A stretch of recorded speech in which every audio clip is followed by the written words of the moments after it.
Haru, and welcome to this study hosted by the African People's Solidarity Committee. My name is Hallie Murray. I'm a member of the National Central Committee of the African People's Solidarity Committee, which is under the leadership of the brilliant African People's Socialist Party. And I'm really glad to be here tonight. Our study tonight is called Trump Lost, but Colonial Violence Against African People Continues, Reparations Now.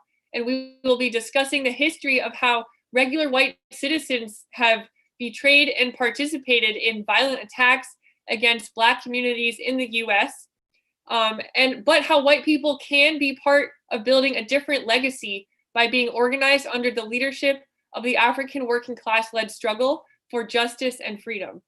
The African People's Solidarity Committee, our mandate is to organize other white people to build a movement of reparations and genuine solidarity with the liberation of African people. We salute our leadership, Chairman Omali Yeshitela, who has developed the political theory of African internationalism, who represents the leadership of the African Revolution around the world. We also salute Deputy Chair Onazane Yeshitela, who has put on the ground Chairman Omali Yeshitela's vision of the Black Power blueprint, and who leads more than 50 economic development institutions of the party. Really salute you, Deputy Chair Ona, and would also like to welcome our APSC Chairwoman, Penny Hess. She'll be leading our study for tonight. And before we bring on Chairwoman Penny, I would also like to introduce the National Chair of the Uhuru Solidarity Movement, Jesse Neville. Uhuru.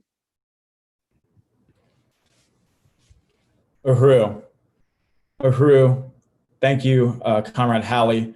And I want to join in saluting the leadership of the African People's Socialist Party, Chairman Omali Yeshitela and Deputy Chair Onazane Yeshitela, and very much looking forward to this study tonight with APSC Chairwoman Penny Hess. And I appreciate the opportunity to come on and say a quick word. And the reason I'm doing that is to acknowledge and salute and uphold the memory of one of our comrades in the Uhuru Solidarity Movement here in St. Petersburg, Florida, named Greg Wood, who unexpectedly and tragically passed away on last Friday.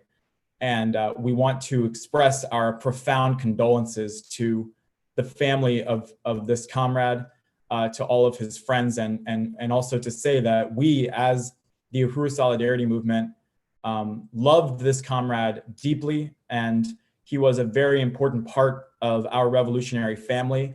He was a very active member of the Uhuru Solidarity Movement here in St. Petersburg since June of this year. He rapidly came into leadership roles, coordinated the outreach for our March for Reparations to African people, was constantly at every demonstration representing the stand of white solidarity with Black power and reparations to African people, out there on every Friday night doing outreach, signing people up. He had a profound love for Chairman Omali Yeshitela and the African People's Socialist Party and the Uhuru movement, and he believed deeply in the right of African people to self-determination and the responsibility for those of us white people on the pedestal to organize in the white community for reparations to African people.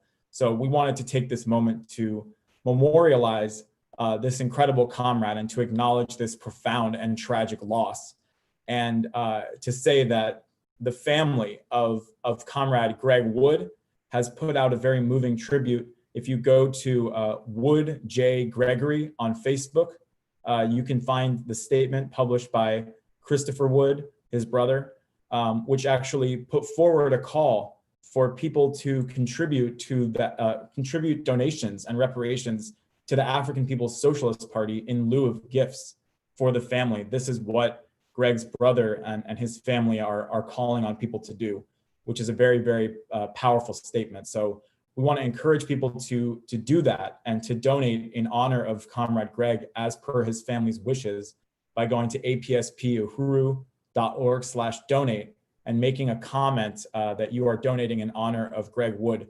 And also to go to Greg's Facebook page, you will see the GoFundMe for the funeral expenses. We are going to be contributing resources towards that as well. So we want to again express our condolences to Greg Wood's family and to say that we will never forget this comrade. He will always be with us in the Uhuru Solidarity Movement, and we will honor his incredible stance by tripling our efforts and our commitment to do what he believed in, which is to build principled solidarity with African people under the leadership of the African People's Socialist Party. Long live the African Revolution. Long live Greg Wood. Greg Wood, presente. Uhuru. Uhuru, Chair Jesse, thank you for that powerful statement.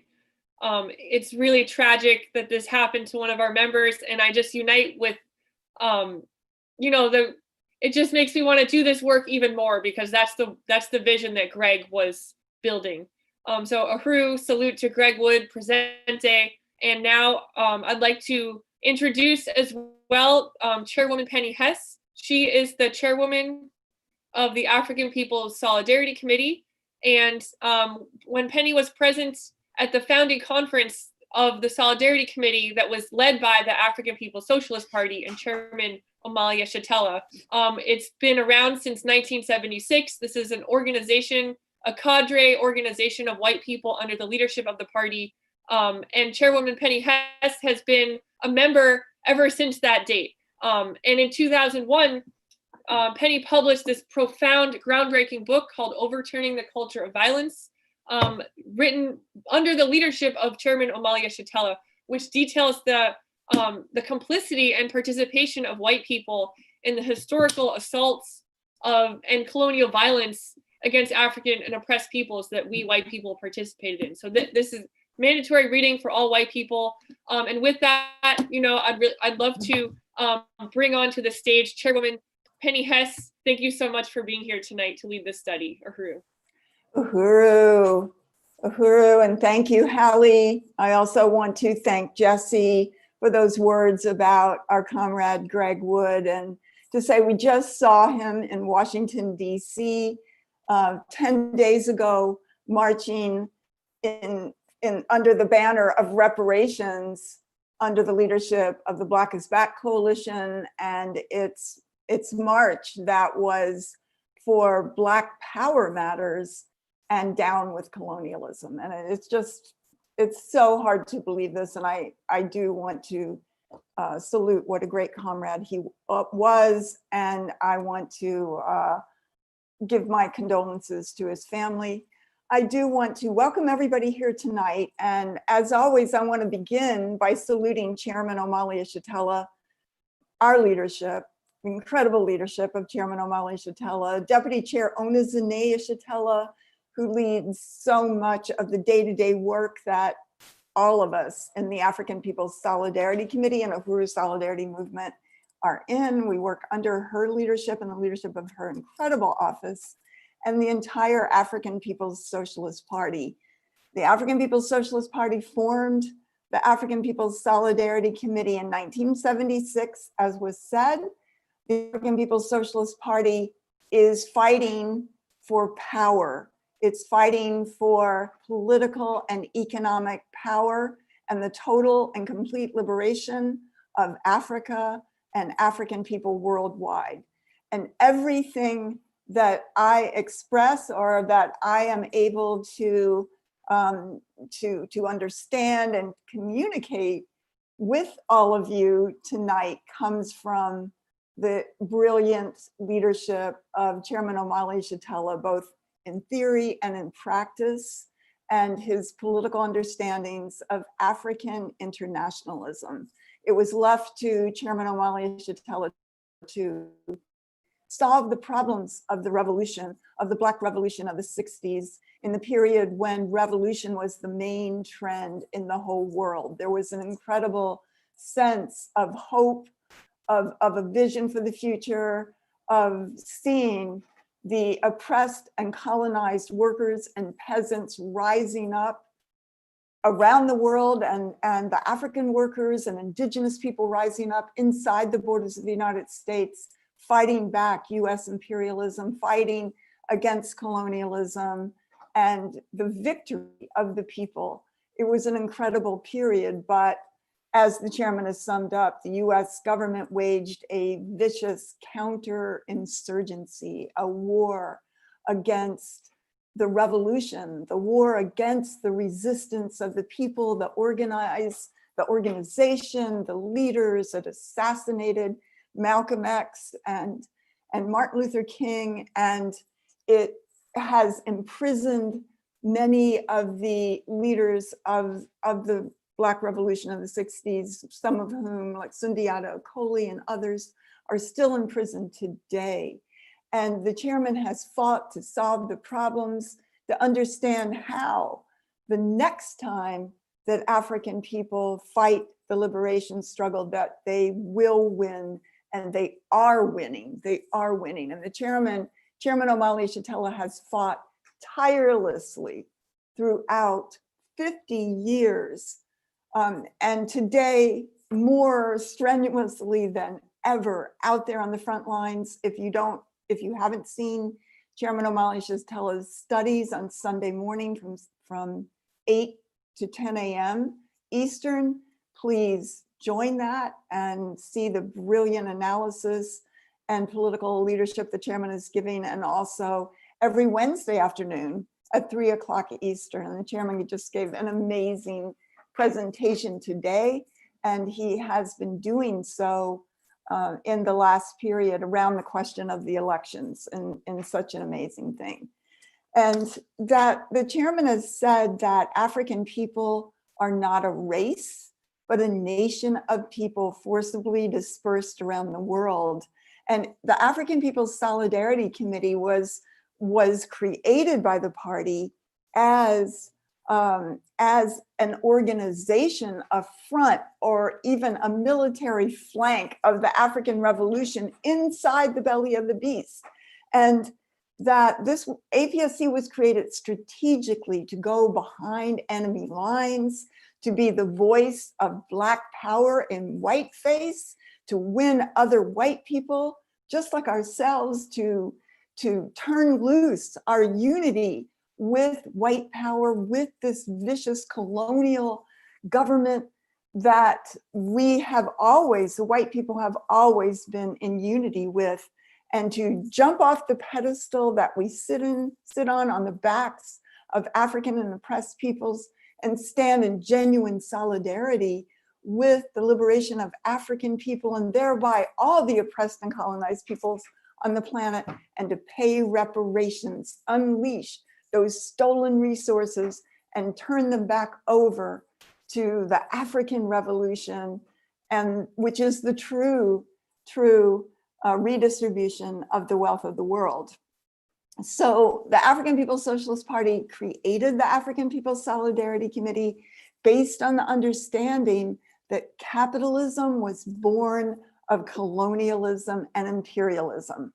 That capitalism was born through Europe's assault on Africa, on the kidnapping of African human beings, turning African people into commodities for sale, and taking away from them their freedom, their self-determination, and even their ability, as the chairman has said, to produce and reproduce life for themselves for the past 600 years. And this is such a profound thing to think about, that African people and oppressed and colonized peoples have been forced to reproduce life, the essential job of humans on this planet, to reproduce ourselves, but African people have been forced to do that for us. And this is carried out by the colonial state that the chairman has showed us, and colonialism as the institution. We're gonna talk about that and what that means. And what we have understood and been able to have the opportunity to be able to do under the leadership of the African revolutionary struggle is an honor to begin to see the world through the eyes of the African working class.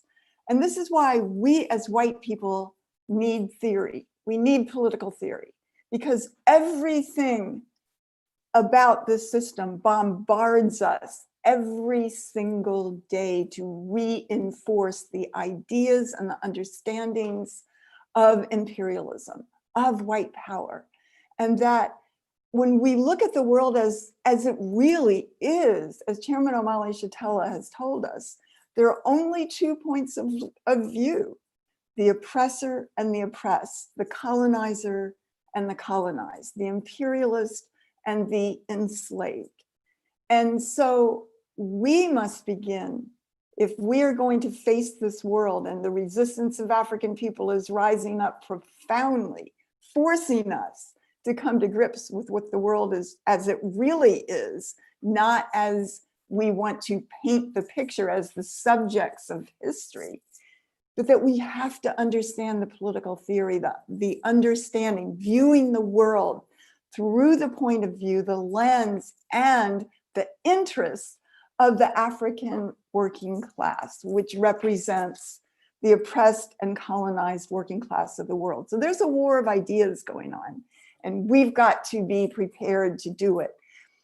You know, the chairman has been summing up the elections, and he said that the elections are nothing but a non-violent contest between two sectors or two factions of the ruling class. And absolutely, the elections in this country are that. The Republicans and the Democrats, of course, we detest Trump, but he represents one sector of the white ruling class. And as the chairman pointed out today, that over 57% of the white population voted for Trump.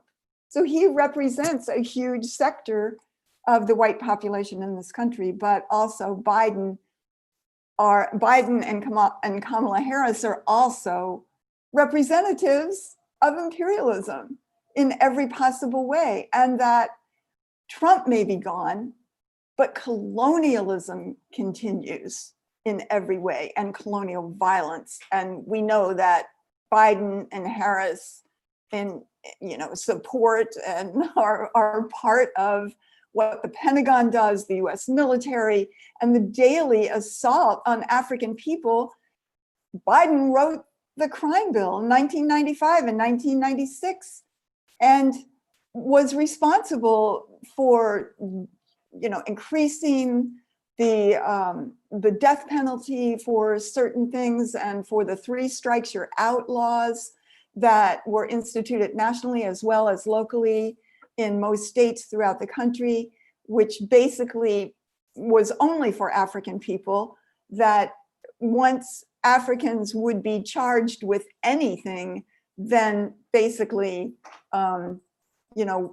if they were charged 2 more times, which under colonialism is always the case because everything is illegal, they are forced to basically maximum sentencing in prison. And these prisons, the US has the largest prison population in the world, 2.3 million people in US prisons, something that most white people don't give a thought about whatsoever. And that many, many, many millions of African people in these dungeons, in this gulag, are there for life, 30 years to life, including African children that are in prison. So, this is a very, very serious situation that we live in, and that nothing about Kamala Harris or Biden is going to change that. Harris was the top cop, as she called herself, the prosecutor, the state attorney, prosecutor of the Bay Area, California, and also the state attorney for California before coming on now. And so, African and colonized peoples are forcing us to look at the world as it really is. When I first understood, after some years of struggle of being in the African People's Solidarity Committee and struggle led by Chairman Omali Yeshitela and the party, for us to really begin to embrace African internationalism as our own. And once we did that, we were able to come to the same conclusion as the party, that our work, of course, was in the white community, winning reparations to African people. And at that time, I began to say, as the chairman said, we are the subjects of history. We are what writes the history. We're the ones that say that we're the good people, we are the civilizers, all of these kinds of things that we write, and never through the point of view of the objects of history who are the colonized and oppressed. And so, you know, when I began to study US history and world history and be able to see the incredible violence, I mean, almost, you know, unspeakable violence that we have carried out, that when I began to understand what the chairman says, that white people and the US colonial state are one and the same, that this is, as the chairman says, a white people's state, I began to look at what we have done and what we do. And this is something that most of us don't talk about, maybe we don't want to think about, but we have to do that. We have to look at this because if we are going to get to the understanding of why we must be under the leadership of the African working class, then we have to look at the role that we have played in carrying out the colonial violence against African people. And when I began to put that out in, you know, in presentations and different things, there would often be people who would come up to me afterwards and say, "You're never going to win white people talking about how we participated in lynchings. You're never going to win anybody." And of course, I would always have to point out that we already have organization, and that person wasn't the only white person in the audience. You know, that's not true. We can win that, and I do believe that. I think that we as white people can look at the truth. We can look at our relationship. That's why you're here tonight, and that we can do this, and that we have to do it. We have a responsibility to do it, and that deepens our understanding of what is reparations in terms of not a favor, not charity, but the wealth created by the assault on African people and the colonial domination of Africa and oppressed people around the world that belongs to them. Everything, as the chairman said, every dream and aspiration requires a drone strikes in Pakistan and the assault on African people and a police murder, and requires that indigenous people be forced to stay in these reservations that are basically concentration camps, in terms of this land belongs to indigenous people. So let's get started on what we're talking about tonight. And we're saying that we're talking about this thing called the white people's state. And this is what the chairman has called it. And that anybody who's heard Dead Prez, and many people, you know, have said that, and that's how they found this movement. The Dead Prez album called Let's Get Free, the chairman is talking about the state, and it's really one of the greatest mass political educations that's ever existed. It was a presentation that the chairman was making on what is police violence and what is the state. And it was used in and made into a song by Dead Prez. So, you know, it's, if you haven't heard that, definitely take a listen. But the chairman tells us that the state is the instrument of repression and violence that upholds the power of the ruling class and the status quo. The state is the prisons, it is the police, it is the military, it is anything that this government forces you to do that you don't want to do, that you have to do it because they will put the state on you. And that also that we have to understand, as the chairman has said, that this system is built on a colonial state, So the state is not just upholding the interest of the ruling class, it is upholding the interests of the entire colonizer population, which is all white people, all white people. So we're going to talk about that a little bit more. The chairman defines the African People's Socialist Party, and basically I think it is a generalized understanding of what is colonialism, is when, as the chairman said it today, a whole people or a whole nation are violently dominated by a foreign and alien state power for profit, for the economic benefit of the entire colonial nation. So it means that all the colonizers sit on the pedestal, even the poor, even the oppressed, even the least of us financially still sit on the backs of African and oppressed people in this country and around the world. And as the chairman has said, colonialism is how capitalism and the white nation was born.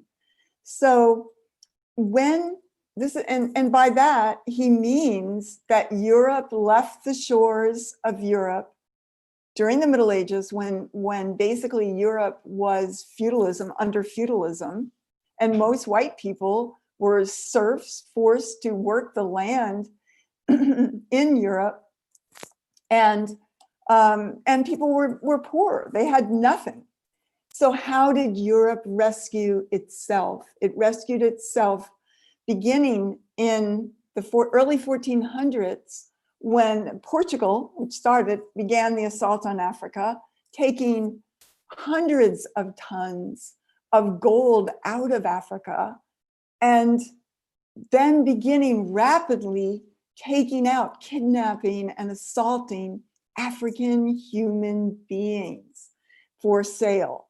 And this trade, as it's called, the sale of African human beings, turning them into commodities, into means of production, into methods of working, of creating labor, and therefore production and wealth for white people, for capitalism, was the most lucrative commodity that was ever existed in the world up until that time.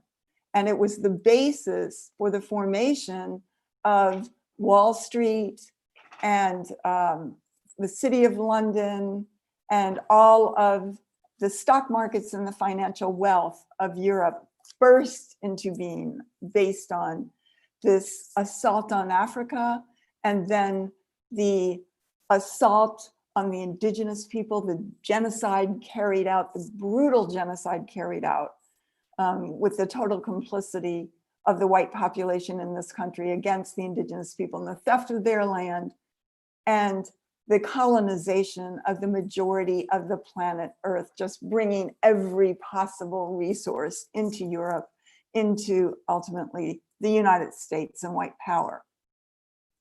So when we say that all white people sit on the pedestal, the thing that the chairman is making clear is that there is no white working class. The chairman has proven that the working class, or the class question, as he says, in the whole world is located in the colonial contradiction. In other words, the true workers of the world are African and oppressed and colonized workers. All white people sit on this pedestal. All of us are the colonizers.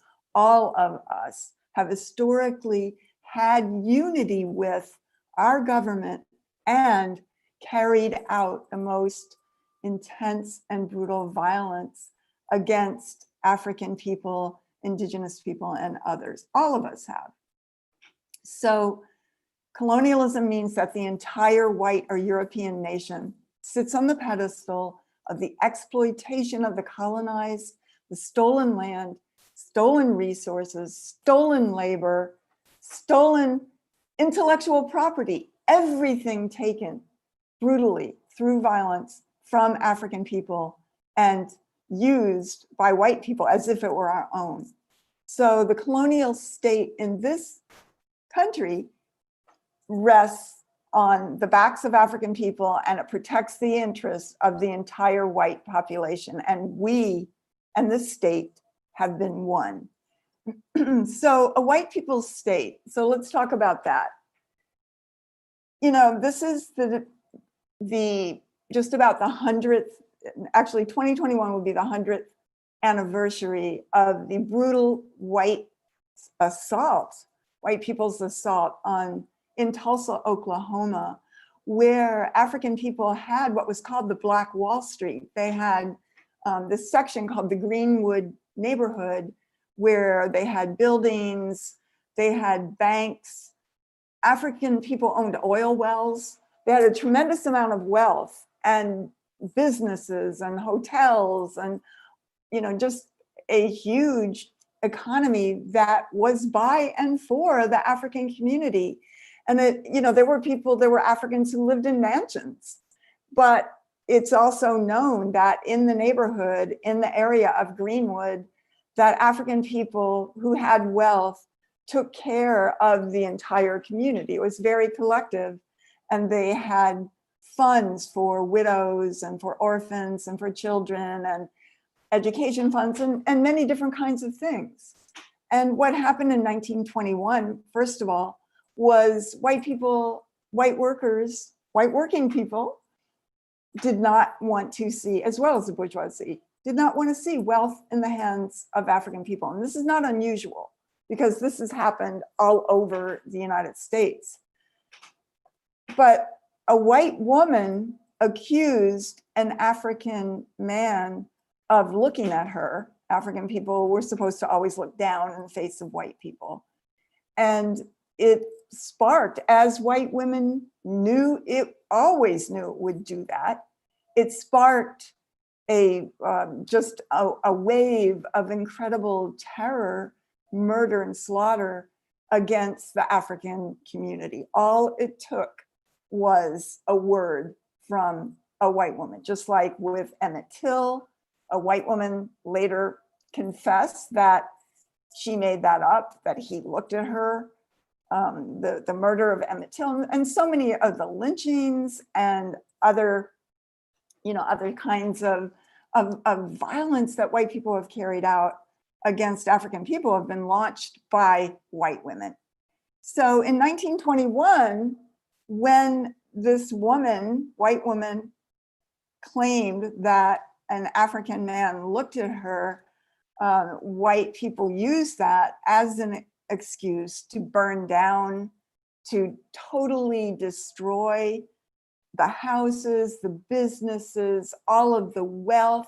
There was an aerial bombing, the first bombing from a plane of a city in the United States, just like what the government did with MOVE in 1985 in Philadelphia. And when this was starting, the sheriff of Tulsa, or of that county, deputized 500 white citizens and told them that they could do anything they wanted to African people. And it was really brutal. Right now, the city of Tulsa is exhuming bodies, and they're finding mass graves. Of course, many, many, many more people were murdered than they ever say. It was hundreds of people never found, never accounted for. And not only was everything destroyed, but where is that property? Where is the wealth? Think of how much wealth that would have been for the African community now, in terms of those businesses, that those properties and everything else that they had that was stolen from African people. So when we're talking about reparations, the party is very clear. It's not just for the enslavement of African people, it is for the ongoing terror and ongoing theft of African people's resources, whether on the job or whether just the theft of what they have created and built. So, but the sheriff didn't have to deputize any white people. We were already deputized. White people were part of the colonial state. And that the incredible violence and the assault on Africa and everything that the US has done and Britain and the European powers have done to African people was popular. It was supported by the white population, from the enslavement to colonialism.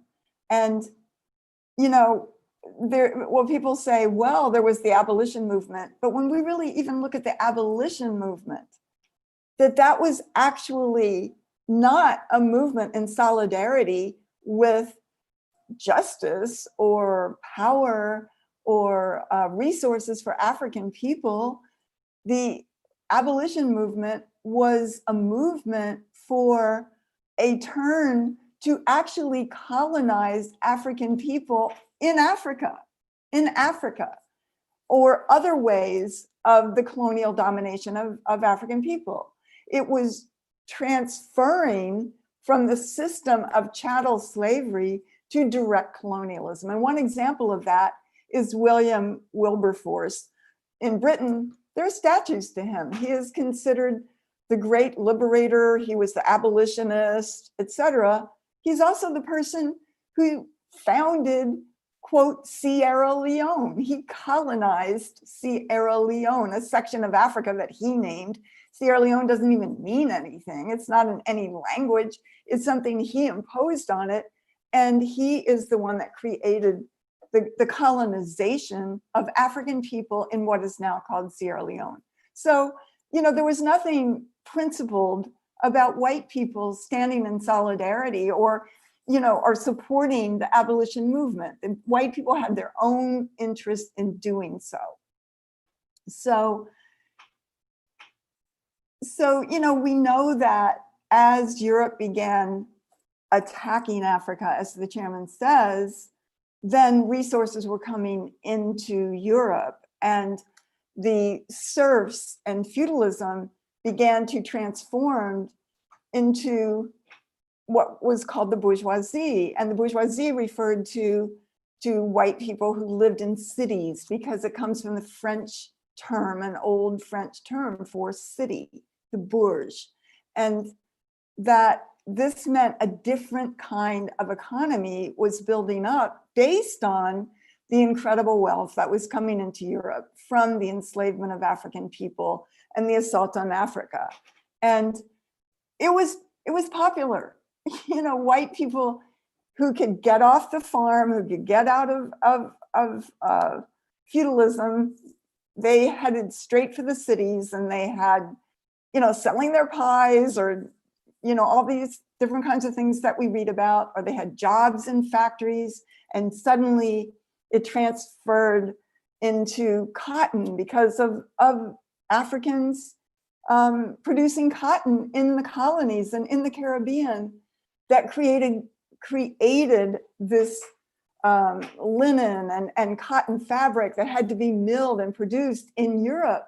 And it created shipbuilding and factories that now Britain needed in Liverpool and in other places in Britain, and they needed workers for that. So they had to close off what had been the commons under feudalism, the so-called commons, where the serfs could farm, etc. That was all gone. And that, Marx says that was part of what he called the primitive accumulation of capital, but it wasn't. It was, as the chairman said, it was a symptom. It was a byproduct of the assault on African and oppressed peoples. And, you know, people, all the petty bourgeoisie was trying to get themselves a ship, and they went to Africa, and they were part of this thing to just become wealthy by kidnapping human beings and selling them. And nothing brought in more resources than that. And along with this was gold coming from the Americas, from North and South America, silver, so much wealth stolen from African people, African labor, and indigenous land. So, you know, white people participated in trafficking African people and using them as labor, as free labor, and indigenous people forced to labor in mines also for gold, silver, diamonds, ivory, sugar, rum, tobacco, sugar cane, cotton, all of it, all of this wealth coming into Europe. And that white people could be so poor, but they had social wealth. And somehow they could get on a ship in Europe and come to the United States. They managed to get to the United States, not just the United States. They went to Mexico, they went to Chile, they went to Australia, they went to South Africa. They spread out, our ancestors, around the world, any place that they could stand on the backs of African and Indigenous people and walk up the ladder of success. And it's really important that we understand that, because white people were clear about who we were, that, yeah, they had to come here and fight this anti-immigrant sentiment that exists if they weren't the first. So that means like the Jews, the Irish, the Germans, the Italians, different waves came in and they had to fight for their place, but they never, never, never stood in solidarity with African and oppressed people in this country. They had to fight anti-immigrant sentiment to prove their whiteness. And to do that, white people carried out the violence against African people.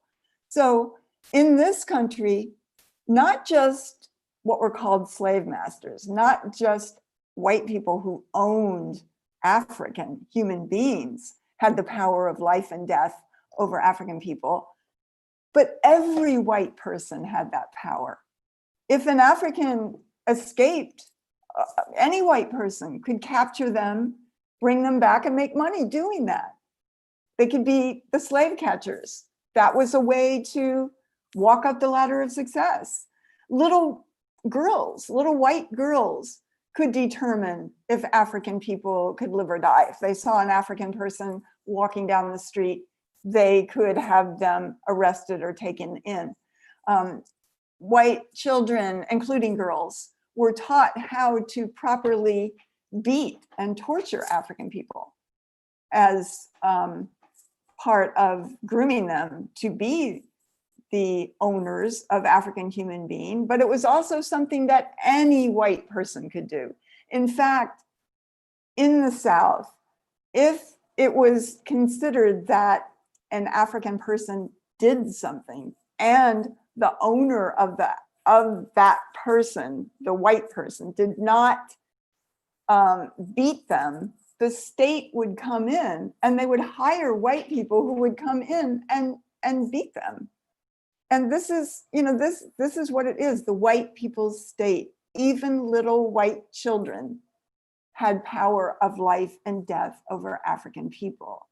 And that white people made money after the end, after I believe it was 1830, when the so-called trade in African human beings, excuse me, was outlawed. And basically what plantation owners and owners of African human beings did then was force the breeding of African children, basically forcing African women to become pregnant and to have their baby taken from them and sold on the market. This is what happened then. And also, there were African people who had won their so-called freedom, which there is no freedom in the United States. And they would often be kidnapped. And apparently there's a book out now about that. But the story is told in the book, 12 Years a Slave, where he was walking, the lead person in there was walking down the street and he was kidnapped and sold into enslavement. So this is white people did this. And when we look at the lynchings, and if I think of all the pictures that I've seen of this terror that is called lynchings inside the United States, the first picture that comes to my mind are the pictures of white women and white little girls all dressed up in their pinafores in front of the lifeless body of an African man or person.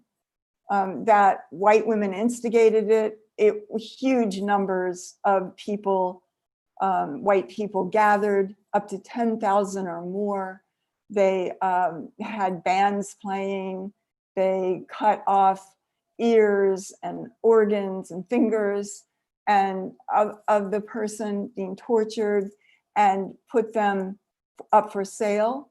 And there are white people who still have those.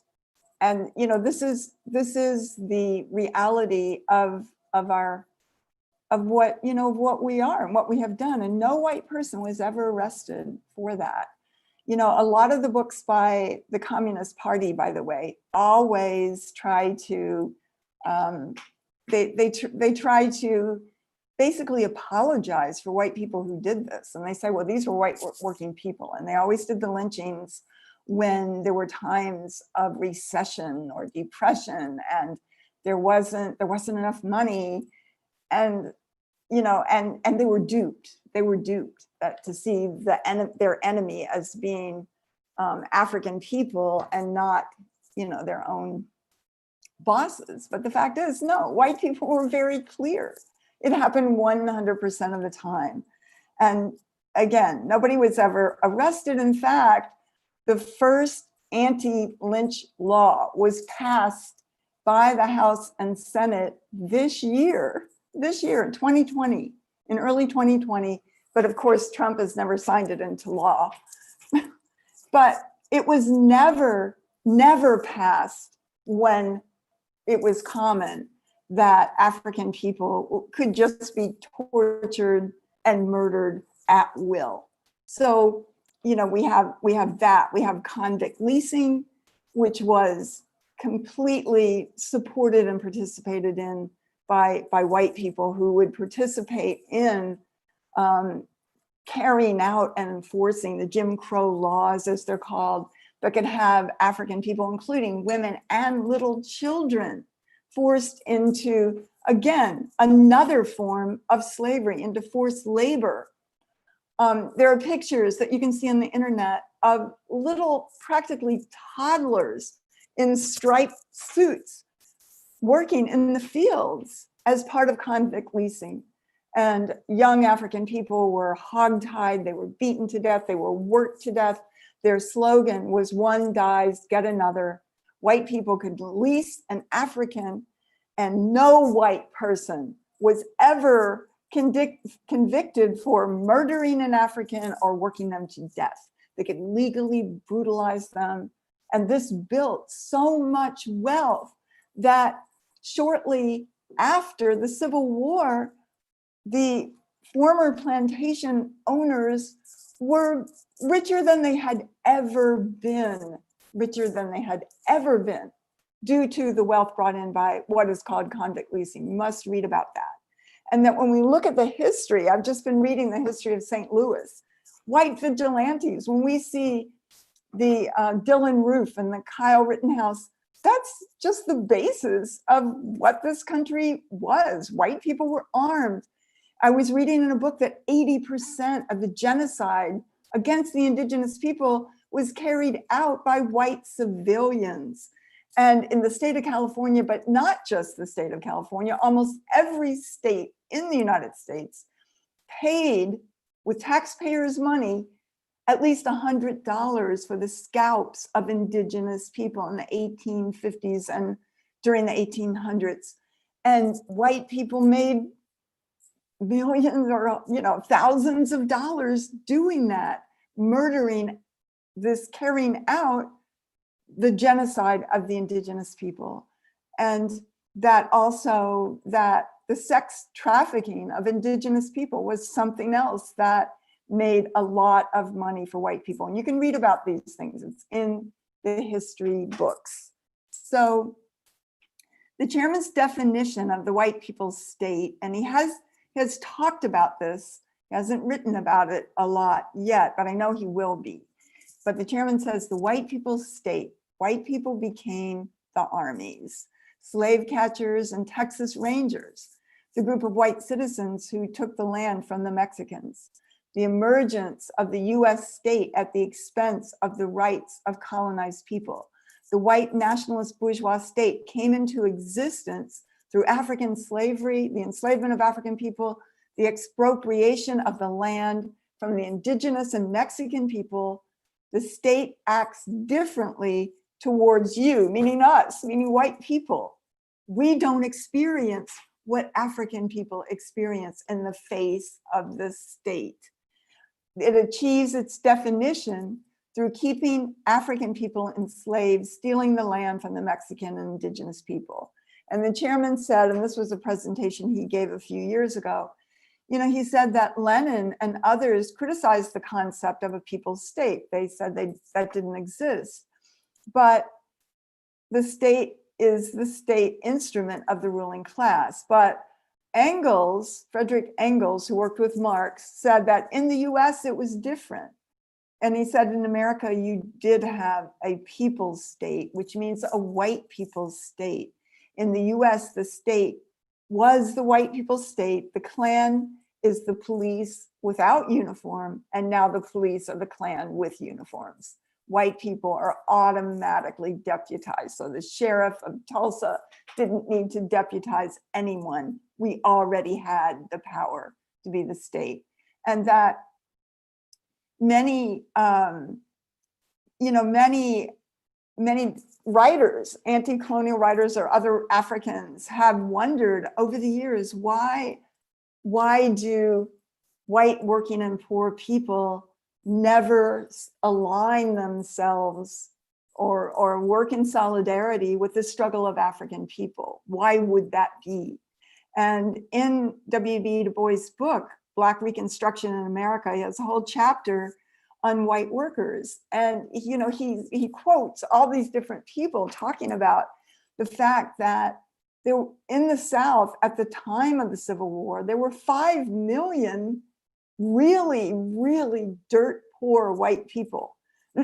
And that the conditions that they lived in, and that's a very high number for that time, and the conditions that they lived in were, you know, just living on dirt floors with no food, not enough clothes, nothing at all, just deep poverty. And that, you know, Du Bois makes the point that they lived in these conditions, but yet they were incredibly hostile to the struggle of African people and would never support it. And were part of attacking, you know, African people. But Du Bois can't answer why is that. Du Bois also notes that there were German people who had been with Marx and Engels in 1848 in Germany and Europe, when it was practically a kind of revolutionary period in which the Communist Manifesto was written. And interestingly, the Communist Manifesto calls for workers of the world to unite, but they do, in no place in it does it mention the enslavement of African people. It was written in 1848, the height of the sale of African human beings and trafficking of African human beings. 1848 was when the US was stealing Mexico, a huge percentage now of the United States, stolen land from Mexico, California, Texas, Colorado, Utah, Nevada, so many other places as well.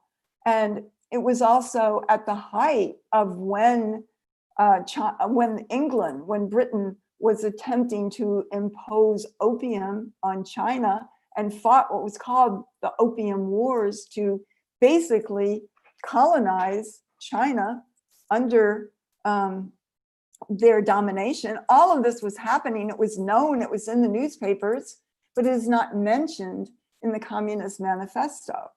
And it says that you know, the white ruling class, or the ruling class as they call it, became enriched by going into the Americas, it mentions, but it doesn't say anything about the indigenous people or African people. It doesn't mention them. So when they're talking about workers of the world unite, what are they talking about?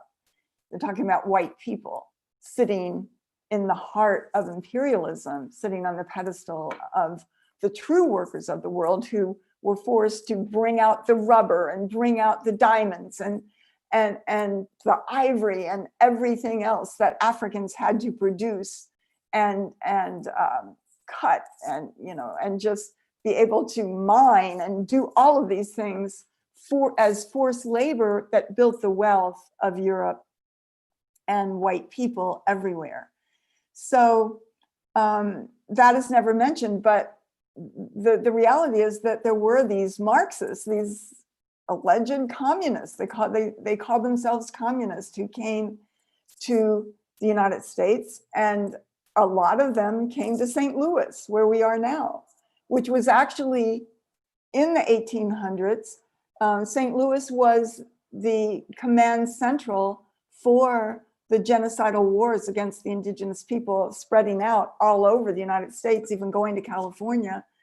This is where it was launched from. This was the launching ground of genocide right here. And it was here that these communists and leftists came. They didn't call for land to be returned to the indigenous people. They said that the land belonged to white workers. And they also stood against, even though some of them did stand against the enslavement of African people in the sense of on the side of the North in the Civil War, they never stood in solidarity with African people and betrayed them and attacked them and went around the city carrying arms as vigilantes. That's what the leftists did and the communists did. And that's because all white people sit on the pedestal, and everything that we see and understand comes from that reality. So Du Bois and other writers, they can't explain why this happened, but Chairman Omali Yeshitela can explain it. He can explain it, and he does. Why do we see Karens? They call them the Karens, the white women who are always on videos attacking African people, because white women and girls sit on the pedestal of the oppression of African people and always have done everything to prove that they are white, that they're one with the ruling class. And the LGBT community has gotten rights, white rights, at the expense of African people, and fought for being equal sharers in the colonial loot stolen from African people and people, in the colonized, and have worked for the right to be the police or to be in the military and the Marines, to be part of the state, to be recognized as part of the state. So, this is the reality. The state and white people are one and the same, and have been.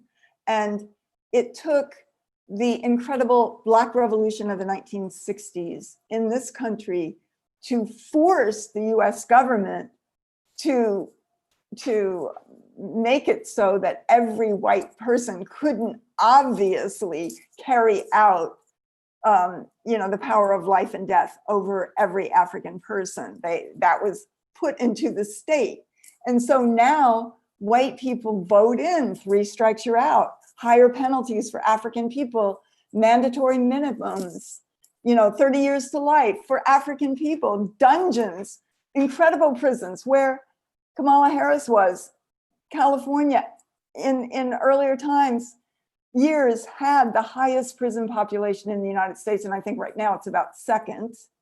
And the conditions of what they call the SHU, where you have to be in 24 hours a day in segregation, in isolation, in a cell that is only 5 feet high and about 4 feet wide.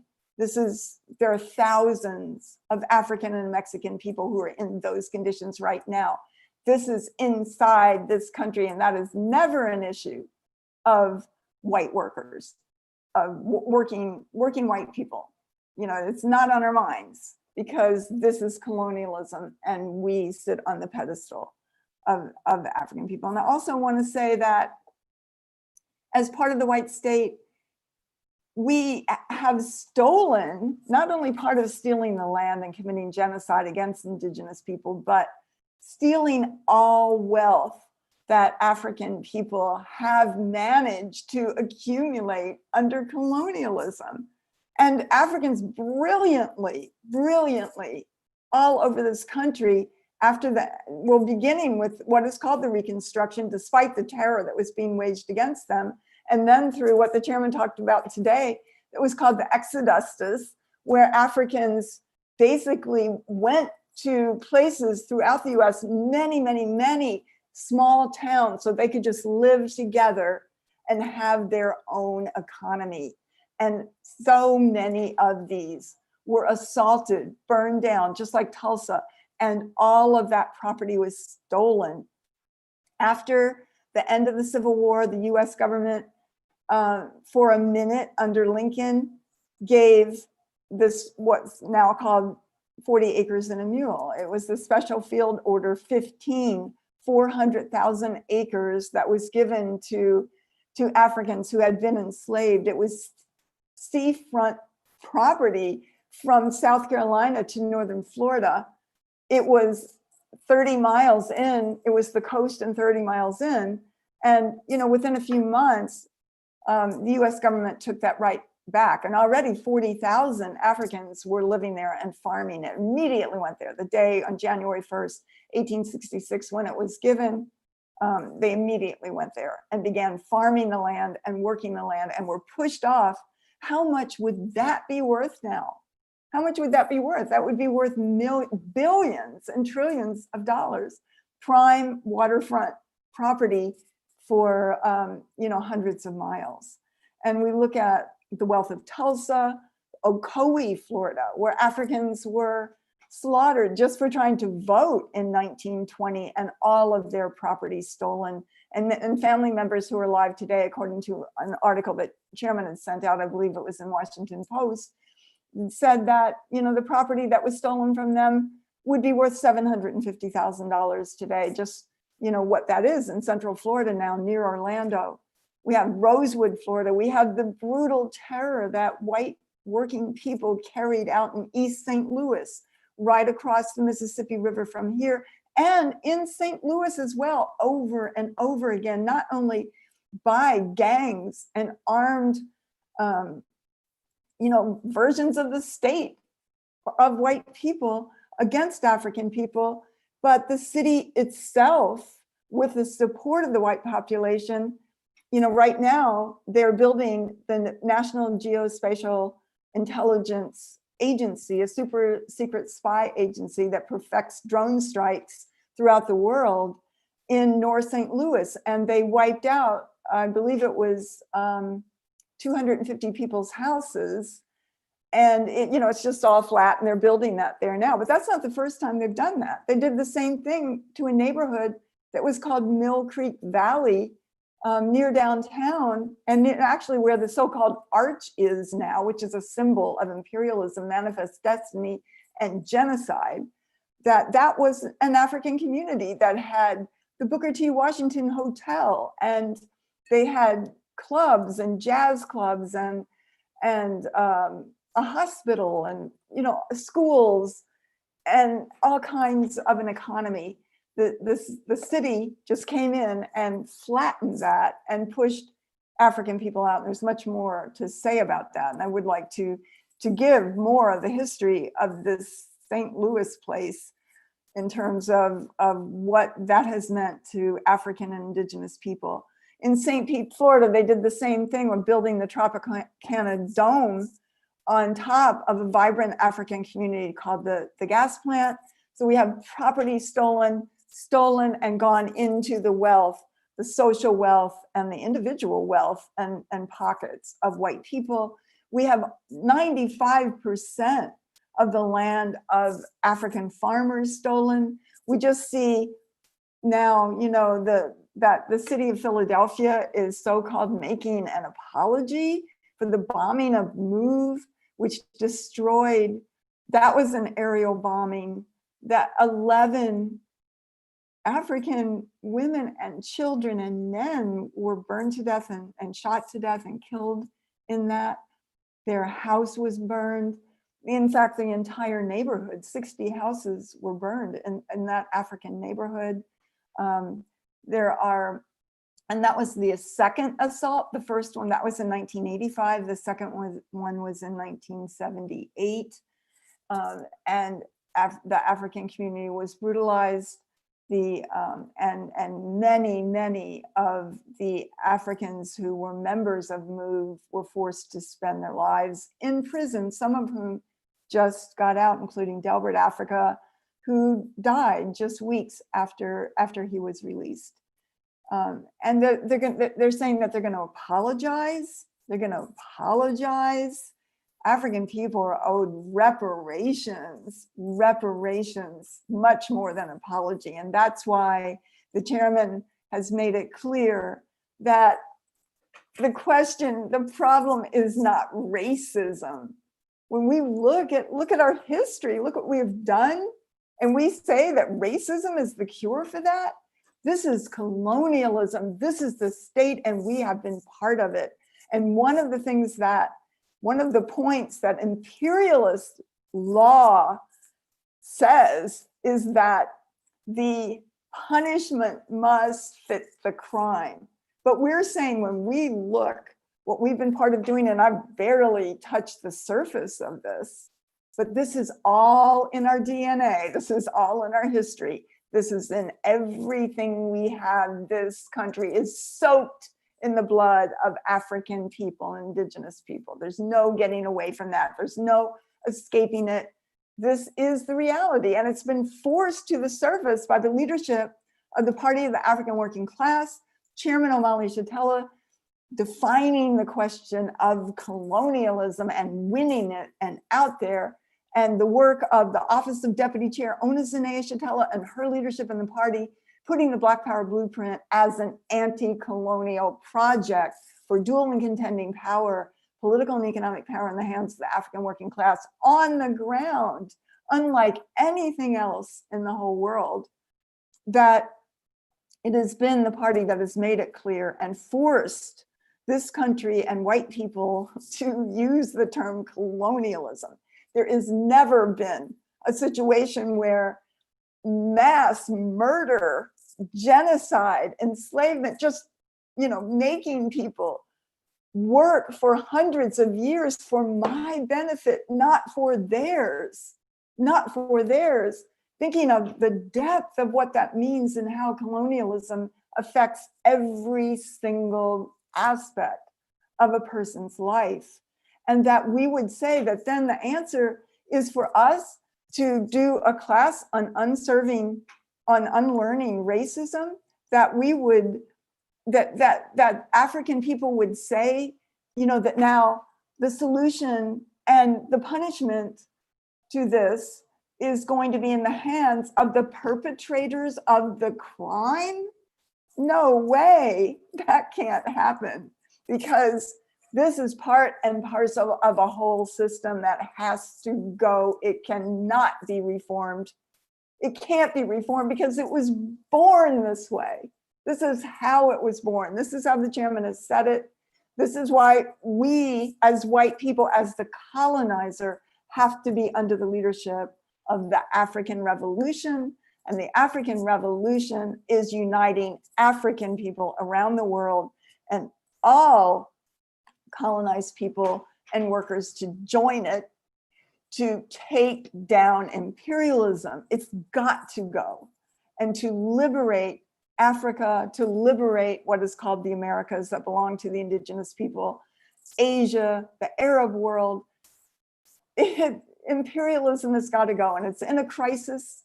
It's the uneasy equilibrium that the chairman talks about. It is in a serious crisis due to the resistance and fight back of African people. And I just want to say that we have, as white people, an opportunity to be something in the relationship to the world, to be more than just, another pawn or willing recruit or willing activist for imperialism and white power, for our self-interest.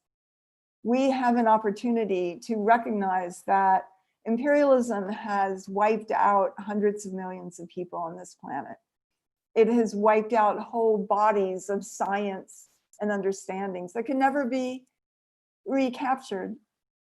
And it is in the process very seriously of wiping out the earth itself, of destroying it, of destroying the habitat in which human beings can and must have to live. Any animal has to have its habitat, its environment that it lives in. If that is destroyed, as it was for the buffalo and the indigenous people, then those animals will go extinct. And this is what is happening. This is what is happening under imperialism. It is part of a regression of this assault on African people. My phone's talking to me, and the oppressed and colonized peoples of the world. And we have the opportunity to join, to pay reparations, to understand that this is our future. This is our revolutionary task. Imperialism has to go, but it can only go under the leadership of the organized party of the African working class. So I'm going to stop there and just really want again to salute Chairman Omali Yeshitela, Deputy Chair Onizine Yeshitela of the African People's Socialist Party, and all of you who are here to be part of this discussion. Please ask questions and please seriously consider joining the African People's Solidarity Committee and the Uhuru Solidarity Movement. Unity through reparations. Uhuru. Uhuru, thank you so much, Chairwoman Penny Hess. That was really, really profound, and just, you know, it's really incredible just after everything we've done as white people as a whole, that still Chairman Omali Yeshitela had the science to see that we would be able to be, you know, to see the world as it really is, to still have faith in white people that we can take the correct stance once we are truly exposed to what colonialism is from the standpoint of the colonized, which is what African internationalism is. So I really appreciate that presentation, Chairwoman Penny. Yeah, a lot of notes taking here. And I just want to do a reminder for folks, if you have any questions, we will be having a Q&A period in just a moment. So please submit them in the Q&A function on Zoom, as well as if you're tuning in on Facebook or YouTube, just drop them in the comments and we will be sure to address them shortly. And next, I would like to bring back onto the stage USM Chair Jesse Neville, who will tell you how you can apply to join the African People's Solidarity Committee tonight. So Uhuru, Jesse. Uhuru, wow. Whoa. I want to give that presentation a round of applause. That was quite a journey. Thank you so much, Chairwoman Penny Hess. That was an incredible, just taking us through that very, very disturbing history, and just the way you started it off by saying that white people must and white people can look at this history and take responsibility for it, and just taking us on that journey through that history towards a very optimistic and very inspiring conclusion that shows us the way forward. So I want to salute that incredible presentation from Chairwoman Penny Hess. And I'm sure that everybody watching this study is clear at this point that this is not just about consuming information.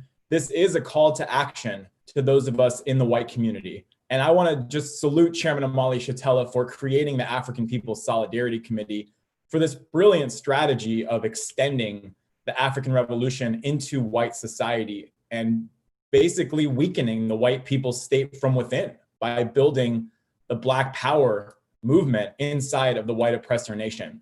And I want to salute Chairwoman Penny Hess for 44 years of incredible leadership of APSC under the leadership of the party, and salute Deputy Chair Onizine Yeshitela and the entire African People's Socialist Party worldwide. This is the leadership that we have the honor to work under when we join the African People's Solidarity Committee. So I want to talk to you about how you can join APSC and become a member. I am a very proud member. I became a member about 10 years ago, and it was absolutely the best decision I've ever made. And I want to invite you to do the same. You can go to apscuhuru.org/join, apscuhuru.org/join, and you will see the join form that you can fill out. And that's the first step. And I'm going to tell you what the steps are after that in just a moment. So I just want to say that joining the African People's Solidarity Committee is how we can be a part of changing the world. And as Chairwoman Penny Hess said, how we can be something in this world. And in particular, in this moment in history, when oppressed and colonized African people in this country and around the world are rising up to win their freedom, to win their self-determination. Imperialism is dying. And Chairman Omali Yeshitela has said it over and over and over again. This is the period. This is the time. This is the party's time. Revolution can and will become a reality. Imperialism's crisis has never been deeper, and it's only going to get worse from here for the white ruling class. But our future can be bright and optimistic when we align ourselves with the struggle of the oppressed peoples of the world. That's what it means to go to apsc.uhuru.org/join. That's what it means to join the African People's Solidarity Committee. It means solidarity with this positive future, the one that Africans, indigenous, and colonized peoples are fighting with their very lives to bring into fruition. That future can be your future, can be our future. That's what it means. And I met this movement in 2010 when I first went to see Chairwoman Penny Hess speak at a conference in Sarasota, Florida. And that was the day that my life changed. I mean, my life has completely changed since the moment that I met this movement. And if you've been in this movement for a while and you've been thinking about it, I just want to say I relate. I actually thought about it for about a year before I finally joined the African People's Solidarity Committee. I was very involved in the Uhuru Solidarity Movement, but after being in this movement and learning what I learned and being in these studies and seeing the incredible work that the party's doing and the leadership of the chairman and seeing that this is the only thing in the world that is going to make the difference that we want to see happen, I knew that I had to make that choice. I had to make my decision. And I had to join the African People's Solidarity Committee. And like I said, it was the best thing I ever did. I have never looked back. And history demands it of us. This moment that we're living through, that we have the incredible luck to be alive in this moment with this organization before us, to know that we have the ability to make this choice to stand on the forward side of history, on the side of the oppressed peoples of the world who are fighting to create a world where nobody lives at anybody's expense. That can be our legacy. Reparations, solidarity can be the legacy that the next generation remembers us by. We can have this future, but we have to fight for it. We have to do our part. We can rectify our relationship to African people. We can transform this from a relationship built on oppression and violence and terror and lynching into a relationship of solidarity, of unity through reparations. That can be our future. That can be our present when you join the African People's Solidarity Committee. So go to apsc.uhuru.org/join, fill out that form. What happens when you fill out that form? You'll get a phone call. We will call you within 24 hours. Somebody from our National Office of Recruitment and Membership will contact you. You'll do an interview and fill out an application, and then you will be brought into a really incredible 6-month sponsorship process that has been laid out by the African People's Socialist Party. There will be somebody who's assigned to work with you, to guide you through all the trainings, to guide you through the political education, so that you can really get a hang of what it means to be a cadre and to be a member of the African People's Solidarity Committee.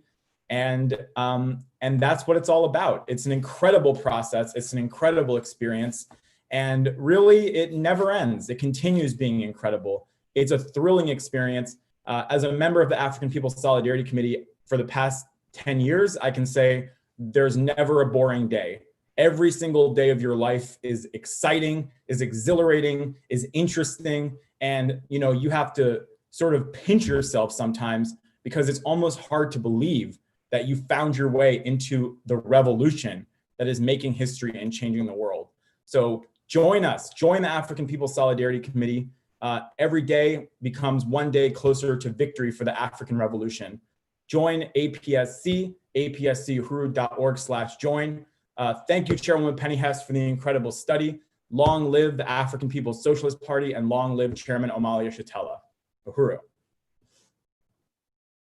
Uhuru, thank you, Chair Jesse, for that really mobilizing pitch to join APSC. I unite with the call to join. So at this point in our program, we have time for question and answers, or just comments if you'd like to share anything in particular that you learned tonight or have a question. We still have space on our agenda here. So I just would like to share a comment from Chicharo Masimba, who is a member of the African People's Socialist Party running for Ward 21 Alderman in St. Louis, Missouri. On YouTube, he's saying, "Presente to Comrade Greg. He reminded me of my twin brother and put me on to Sayanka Shakur's interview, where Shakur borrowed the wolf licking the blade analogy from the chairman." Uhuru Chicharwa, thanks for your comment and for tuning in. There's no other questions right now that we've received, but feel free to, it's not too late to add them to the Zoom if you have any questions. And I think as well, just, in closing out very soon, we just have some announcements and then we'll be finished for tonight. But I would like to ask Chairwoman Penny if you have any closing comments or even questions you'd like to raise and answer. I just would like to turn it back to you for a minute if you have anything to share. Well, I really appreciate all the people who came on tonight and were willing to open up to this discussion that we have to have to, as the chairman says, seeing the world as it really is. And I think that, one of the things that's really critical and essential to understanding African internationalism, the political understandings of the African People's Socialist Party, is that it's not enough to be a consumer of information. It's not enough to be able to spout this off and different concepts of the chairman, be able to quote from the Vanguard or other books by Chairman Omali Yeshitela, but that is a good thing, and we all need to do that. But African internationalism is a theory of practice. So once you know it, and once you begin to see the world through the eyes of basically the majority of human beings, you have to do something. And that something has to be this being part of the strategy and the leadership of the African working class organized into a party based on the interests, the highest interests of the African working class colonized population of the world, to liberate Africa and to destroy imperialism. We have to do this. We can't, this is not a really interesting idea. This is not something that we can't be cafe African internationalists. We can't, be at Starbucks and just talk about it and not do something about it. And that we have to get to work. We have a mission, we have an assignment, we have a revolutionary assignment, and that's to go into the belly of the beast. That is what we're supposed to do as African internationalists, win our families, our school, our neighborhood, and to turn over the reparations, the stolen resources. And in this period, as Jesse and others can tell you about, we are targeting the moneyed sector. We are targeting the ruling class, the banks. They have trillions, literally trillions of dollars of stolen wealth, and that belongs to the African Revolution. It's got to go there. It is going there. And we see the work that the African People's Socialist Party has done over the years to make the question of reparations a revolutionary demand and also a household word. And it is that now. Uhuru. Uhuru, thank you, Chairwoman Penny. Okay, so we just have a couple short announcements here before we close. Our first one is that every Sunday at 8 o'clock in the morning Eastern time, you got to tune into Chairman Omali Yeshitela's studies. They're called #OMalley Taught Me. They're every Sunday at 8 o'clock. You can watch from the chairman's Facebook page. Just search Chairman Omali Yeshitela on Facebook, and also the Burning Spear TV YouTube channel. And all the past month studies are also on the YouTube. You can watch those. Our next announcement is that Saturday, November 28th at 1 o'clock Central Time, 2 o'clock Eastern in the afternoon, There's a really special event called Genocide, Plunder, and Colonialism in Congo, the Struggle for African Liberation. Over 100 years after the brutal genocide of 12 million Africans in Congo by the Belgian King Leopold II, and a half a century since the Belgian and CIA-backed murder of Patrice Lumumba, the African people in Congo are still fighting to regain power over their resources, lives, and destinies. Stop the brutal US-backed proxy wars from Kagame and Museveni, who are slaughtering African people. This is an online event featuring African Socialist International Secretary General Louise Kinshasa and APSC Chairwoman Penny Hess. And you can watch this on the APSC Facebook page Saturday, November 28th at 1 o'clock Central Time. So our next event, our next announcement is our biggest event of the year for the Uhuru Solidarity Movement. We're closing out with a bang. Tuesday, December 1st, beginning at 7 o'clock Central in the morning, 8 o'clock Eastern. This is the Reparations 24-hour telethon Giving Tuesday fundraiser for the Black Power Blueprint. Join us on Giving Tuesday for this dynamic 24-hour program filled with cultural performances, guest speakers, interviews, and a whole lot more. This telethon is raising reparations for the Black Power Blueprint project. This is a Black-led anti-colonial, anti-gentrification program based in St. Louis, Missouri. And it is led by the African working class, building their own political and economic power over the communities and resources. So we'll be showing brand new photos of what's going on with the project, historic speeches from the chairman from years ago. It's going to be a jam-packed program, so tune in Tuesday, December 1st. And we would like you to register. You know, you'll get updates on the program as well. You can go to tinyurl.com/givingtuesdaytelethon to register for the Zoom link and further updates. Our next announcement is that Wednesday, December 16th, 7 o'clock Eastern time in the evening is the next study, just like this one, hosted by the African People's Solidarity Committee. And you can find further details about this event and other events in the whole Uhuru movement by going to theburningspear.com/events. There's a lot going on all the time, so you gotta fill up your calendar with what's happening. And again, just thank you so much, Chairwoman Penny Hess. That concludes today's broadcast and our study, and we will see you at our next study. So thank you, comrades. Unity through reparations. Uhuru.